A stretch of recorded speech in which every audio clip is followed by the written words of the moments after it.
political or currency, the complexity, the capital cost of doing it, whether it's the human capital side or just the financial side.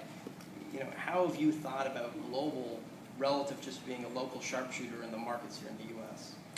Well, I think how we've tried to think about it, going back to 2005 when we actually started our tentacles moving a little bit into the UK area and a little bit into China and India, our thesis was medical products for the population, say, of China and India, where half the world's population lives, seems like a pretty good long-term bet.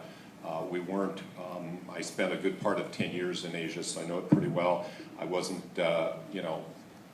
naive when it comes to the time and effort that it takes to gear up and create a franchise there.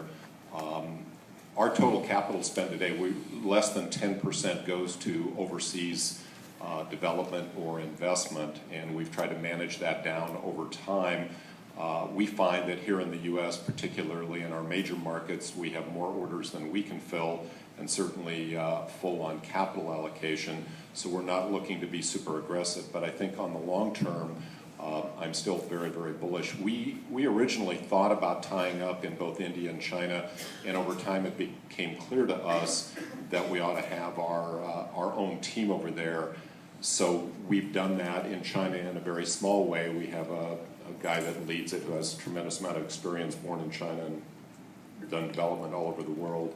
And in India, we have a country head who's first in class with a small team around them. But we view this as a long-term prospect, more in the 5 to 10 year. And the goal ultimately would be, if we could get to critical mass, is to finance these entities with offshore, for example, India through a Singapore entity, and then, I don't know, China's a little bit of a different story.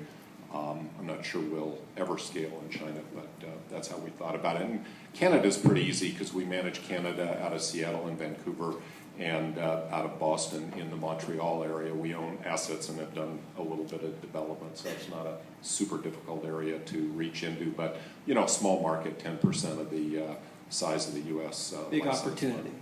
Small market, big opportunity. Big hockey fans needing a lot of medical products.